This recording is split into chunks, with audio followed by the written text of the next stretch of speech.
What's happening, my epic people? Welcome back to the channel. I know it has been a hot minute, but here we are again. I've just been very busy, sort of working on my new career as a motorcycle instructor, just trying to get that nailed, get it all dialed, make sure that I'm delivering the right lesson plans to my students, and etc. But we'll go more into that as the video progresses. But it is not what today's video is about.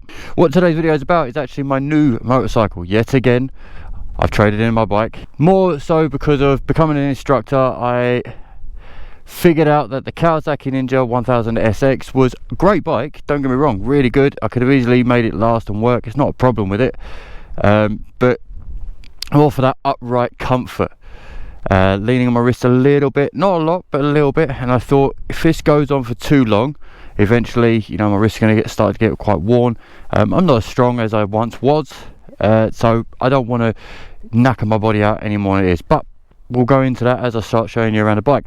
Now, already we have had a 1290 Super Adventure S on this channel. It was one that I test rode from Orwell Motorcycles, and that day I tried it, I absolutely loved it. It was a fantastic piece of machinery, but you know, at the time it just didn't match up well. Some salesman didn't get back to me, and you know, I was about ready to make a sale for him, but you know, that's how it worked out.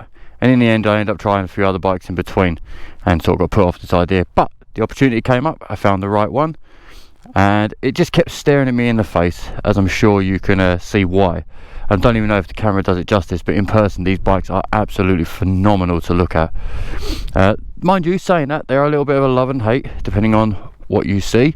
So what we'll do, we'll just have a little walk around the bike, go through a few specs and stats. Now this one in particular is a 2022 Super Adventure S, and it does come with the tech pack, rally pack, etc, so all the electrical gubbins as it should do. I think there's a couple of bits missing, but we don't worry about that. It's basically got everything I require, especially for my job, but also as a bike for myself.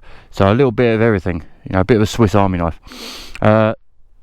So power figures: 160 brake horsepower and 138 newton meters torque. That is a exceptional amount of power for a motorcycle, especially for a big adventure bike like this. Usually they're a little bit more tame, a bit more calm, not necessarily, you know, under in power, but certainly not as powerful as this one. But then again, there is only so much you can use on the road anyway, but you certainly do feel it with this one. So semi-active suspension, so it's always constantly reading what's going on with the road with your inputs and things like that, or you can just set it to all different suspension modes. Obviously with the rally pack and the tech pack, you can adjust these suspension settings to suit your preference. Personally, for me, I have found the right settings in the rally mode now, and I'm quite happy with that. And I'll just sort of flick through the modes as we go out on the ride. Now I'm a little bit more familiar, especially since the last video I did on a KTM Super Adventure. I've now started to get to know all its little bits of tech wizardry and things like that. It's not to say I'm a pro or anything, but it just is, you know, naturally you just get more used to things as you go along.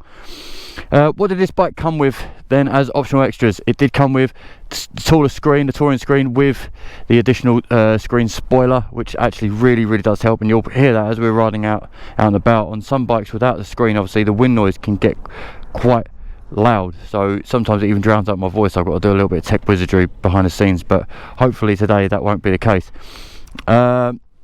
It does come with these fan covers, the radiator covers, because it is obviously split off into two separate radiators for each head, which is pretty cool. It came with the crash bars, and it did come with some panniers as well, so obviously that's got the frame. I don't know whether I should just take the frame off, because I don't really use panniers that much anymore, but at least I know if I want them, they're there. I could just unscrew them and then bolt them back on when I'm done. It did come with a top box, and this one is actually an extendable one, which I found out yesterday from one of my colleagues. He sort of said to me, "Why does your top box look absolutely massive?" So I don't know. So it's the same one as yours. I didn't think it was any different, and then I took a better glance at them, and it actually turned out mine was like up here, and it looked absolutely ginormous. So it was kind of acting like a bit of a wind block. So what he showed me, actually, on the inside there's a couple of little latches, and it slides right down. Quite like that. It does come with the handlebar or hand guards.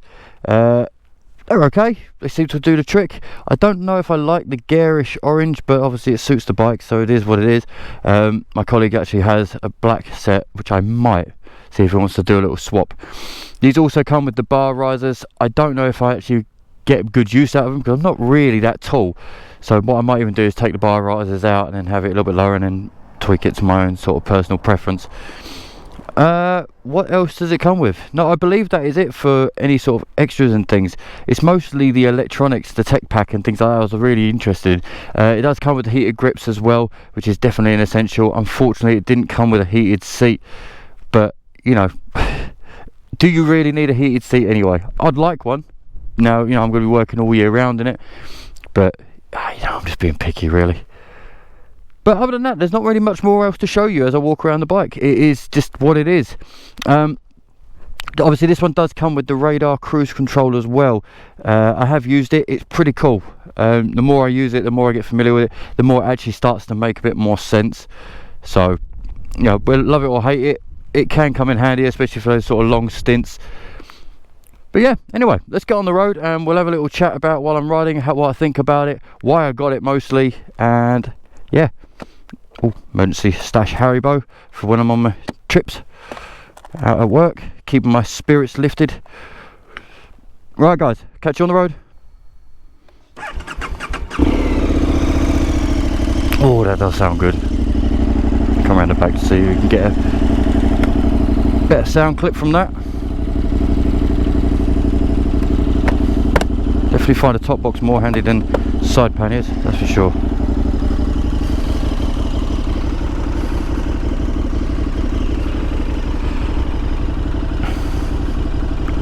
So if you guys remember back when I had the other adventure bike on my channel, which was the 2014 I believe, or 2013, something like that, R1200 GS, and yeah, okay, that was a good bike.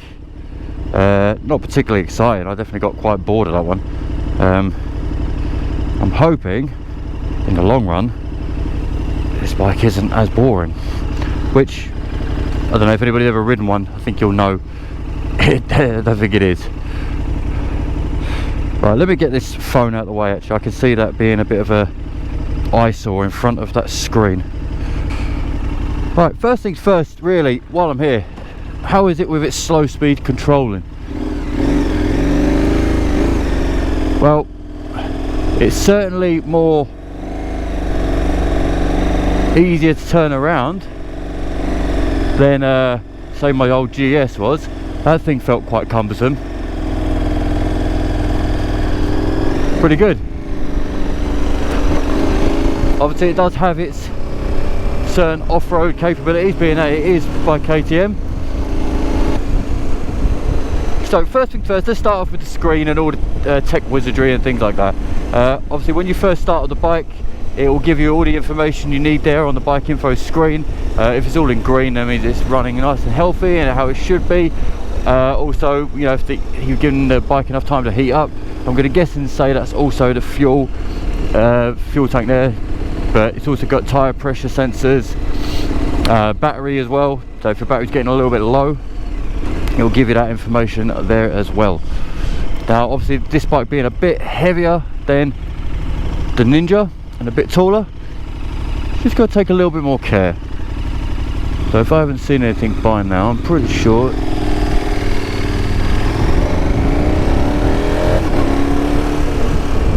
that is roaring. Love it. Right, so that's the information that you get on that bike info screen, and if you flip it down, next screen is all the sort of trip information and things like that. Average speed, average fuel consumption, 39 at the moment. I'll have a little look at that as we go along. What else? We've got all the rider modes.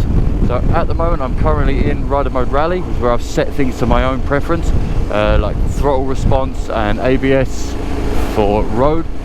Obviously while I'm out and about students in all weathers, I don't want to be slipping and sliding unnecessarily. Traction control, keeping that on. Throttle response in sport, I wanted to have a go at that. It seems nice and responsive, seems exactly where I wanted to be. And slip adjuster, I didn't want it, same thing again really, I just didn't want to be slipping out and sliding too much. Just a little bit of play, why not? It's not a problem. Also, you know, if that front wheel just so happens to come up, I don't exactly want it to completely stop it, you know, but a little play is okay. Suspension, So I've got it set into sport mode just so I can easily flick around these roads and things. Preload adjuster, I am a bit of a short ass, I'm 5'8". It's not that I actually need it on 0%, mind you. You know, at its lowest setting, because actually a little bit higher than that it's going to be okay. But I just do prefer it. We've got anti-dive as well. Let's give us plenty of spaces around these vehicles, because you never know what they do. They can be a bit nutty from time to time. So saying that, suspension mode, let's take it out and find auto mode and advanced.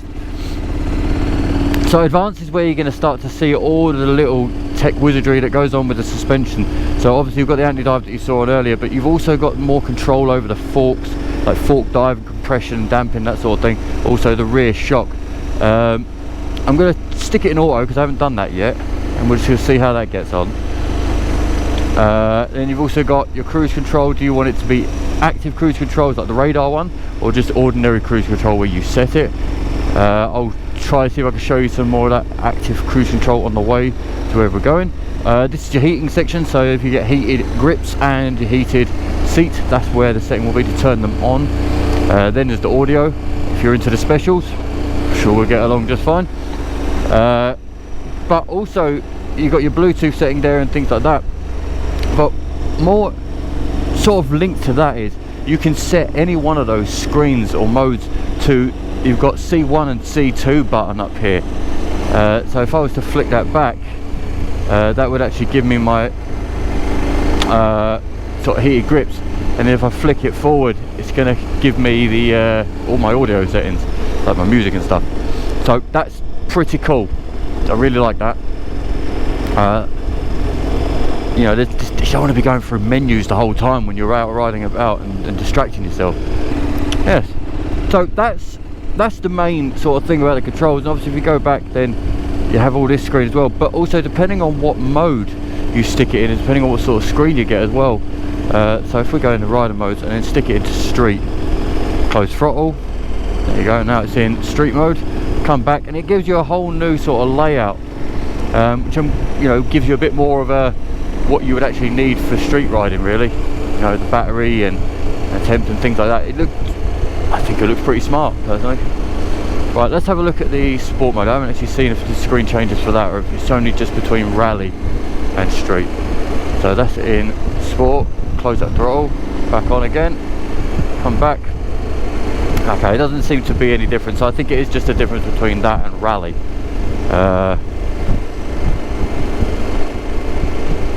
So let's go back over to rally mode. There we go. Awesome. I just want to get a little bit more familiar with the rally mode, that's all. Alright, I would like to go for an overtake. I do hope that Mini won't jump out, but I can't really see down the road too well just yet. As soon as I can see down the road and I know it's clear.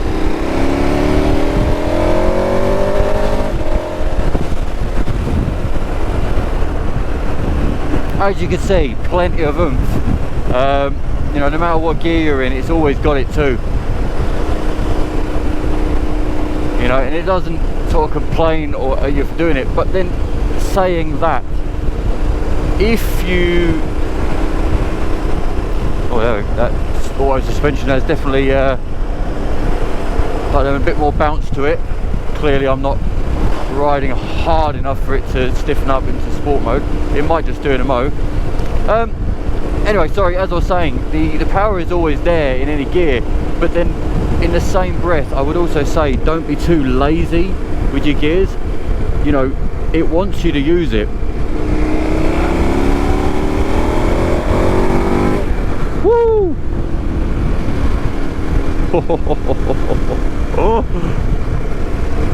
Officer, that front wheel did not just lift. That is very, very addictive, that power. Anyway, so don't be lazy with the gears. It wants you to use them, so do use them. Have a, you know, lengthen them out a little bit. And not only that, is you're going to be helping out with your engine braking and things like that. If it's in too high of a gear, it's obviously going to be a bit looser.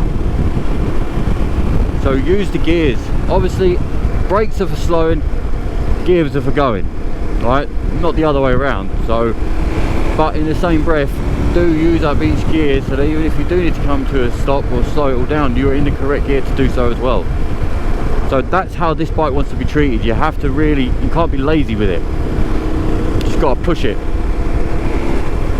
And not only that, it's very rewarding when it does, because it's great fun. And that soundtrack, oh, that is just awesome. And you can ride it very sport bike like, you know, it's not like it's gonna, you know, like a very tall adventure bike on stilts. It's got a little bit of that, but as you can see, I'm really able to crank it right over.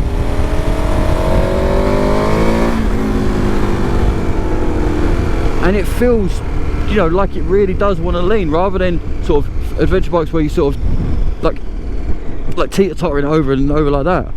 I mean, I suppose the other thing I should really mention as well is, because of my height, you'd think that it would be a little bit too tall, even at like traffic lights, but it's very well balanced. Where the fuel tank is so low on this bike, right down the very bottom, the centre of gravity and centre of mass is actually really healthy to be able to stand upright like this.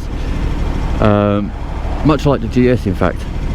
But then again, you take other bikes like the Triumph Tiger, very top heavy. I can't say about the Ducati Multistrada, I've never had a go.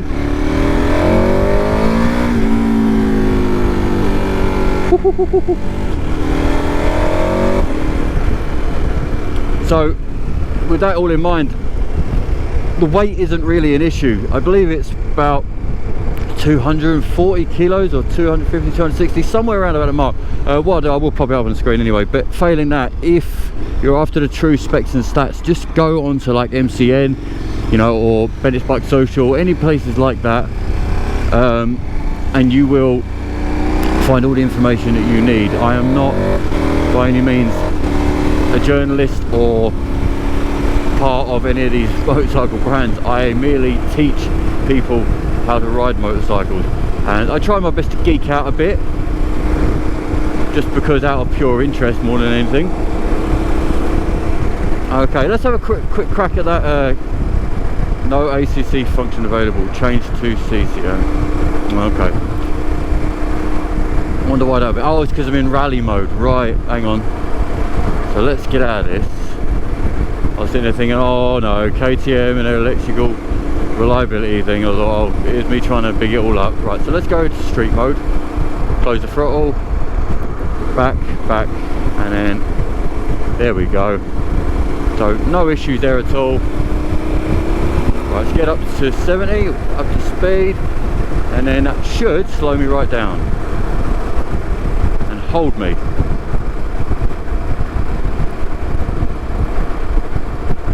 And that it is. It just keeps pulling me back a bit each time.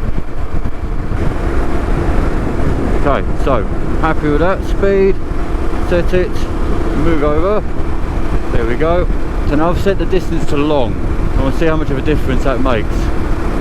Don't worry, my hands are on the brakes, ready to go if need be. So how is that going to slow me down enough? Is it good enough to? I really want to take my right hand off just to sort of prove a point. And it is slowing me down, that's for sure. So 65, I've got it set to 71. So then if I move out, I'll indicate, and it already begins to move, speed you up when you indicate. That's really cool. Yeah, so you can sort of see how that can come in handy once you're used to it and it's in your toolkit, so to speak. Then that's pretty good. Alright, let's, I want to raise up my screen a little bit. Really weird being able to do that with my right hand. Shouldn't really. There we go, so let's get it right to the top. I want to know how well that helps you out with the wind noise. I'm sure it has. So let's talk some differences between this and the BMW R1200 GS. Yes, okay, the GS may have been slightly more comfortable. I think it depends on you and your buttocks and how. Right, let's move in. I want to see it slows down again. It all depends on your body, you know, your posture, and how you actually like to sit. Me personally, I think this is okay. I did a fair few hours yesterday on it, out with students, and it was just fine, no problems at all. Certainly adequate. I don't know what a longer journey might do, but I think I'll be okay. So, failing that, there are plenty of seat options, I believe. I think there's something like 9 different seat options, maybe more, I don't know. The power is different on this compared to the GS. The GS was quite grunty, definitely. There was plenty of power there, no problem with that at all. It was just a bit dull. A bit dull. I mean, probably good for the job that I do, and definitely good for long distance and things like that. I can't complain about a GS, they're a fantastic piece of machinery. But I'm still young. I still like a little bit of character to my motorcycle, and I just don't think that the GS's have that much character to them. Right, let's try that power.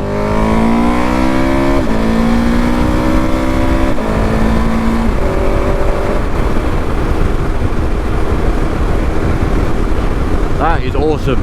That is really, really awesome. Oh, wrong button. There we go.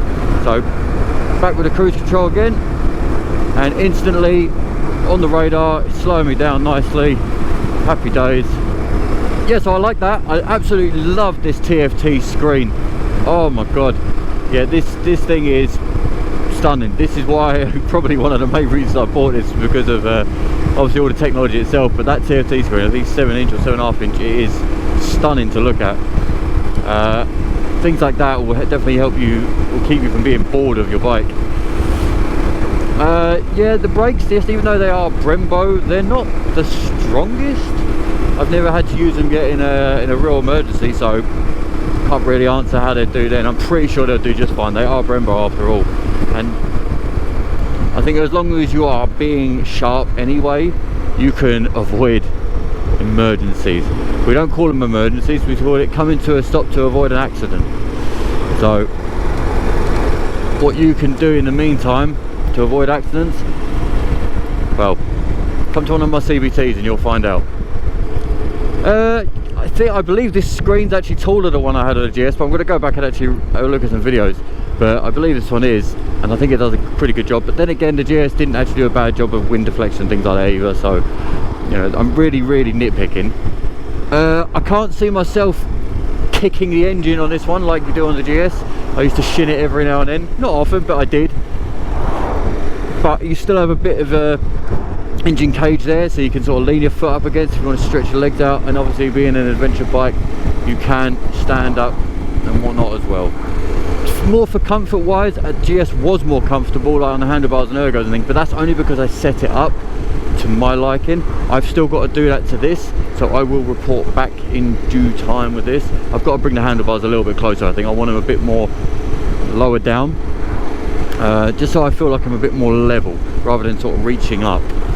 Obviously the engine itself is way more exciting. I suppose the GS did have the drive shaft on its side, you know, being quite a reliable thing, so you don't have to check.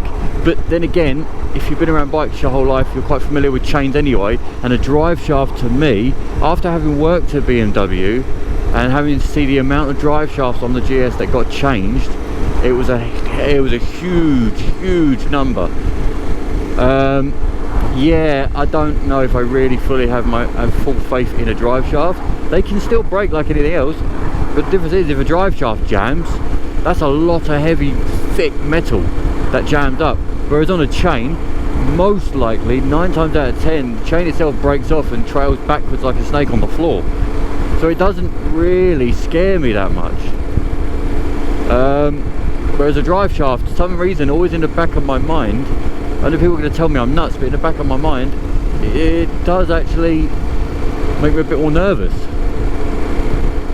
So have that in mind. Like I said, we're really nitpicking here, because they're both phenomenal machines, but I think this one just suits me even more. And as huge as it looks, I don't feel like the bike is bullying me around. I feel like I'm able to handle it and maneuver it. So really, I think I've made the right choice. The last KTM I got was that Super Duke GT. Yeah, we don't sing the praises of that one. It didn't work in my favour. It might have just been that one was a lemon. and maybe others out there will be better, but this certainly has changed my perspective of KTM. I always knew I liked the bike. The bikes are exciting as hell, but reliability wise, time will tell. I will keep you all posted as time goes on. I will be taking more videos and more time over this bike, and I'll try to update you with, you know, 3 months reviews, etc, etc. So watch this space. But for now, guys, thank you very much for joining me. This wasn't necessarily going to be an in-depth review as such, but it's just my first introduction to the bike and ownership to it, and showing you guys what I've now got. I do miss the Kawasaki in a way, but I think this will help take away that that yearn for it, because as good as a bike it was, this is definitely a lot of fun too. So happy days, and as always, thank you so much for joining me. Do hit that like and subscribe. I'm trying to get it back on its feet again, the channel that is. I've been a little bit absent, like I said to you earlier. I've been really knuckling down with becoming an instructor, trying to dial in my teaching methods and things like that, and so far so good. You know, I do hope that any student that has been with me can be a testament to that, and also it would be good to see a lot more of you out there. If you're needing a CBT, do hit up Dave Berkshire Motorcycle Training Academy in Norwich, and do ask and say that you would like a day doing a CBT with me, and the office will get that booked in for you. So yeah, anyway guys, until then, I'll catch you all later. Enjoy safe riding, and do get out there regardless of the weather. It is good for you, it is good for your experience, and I will catch you all soon. Peace out.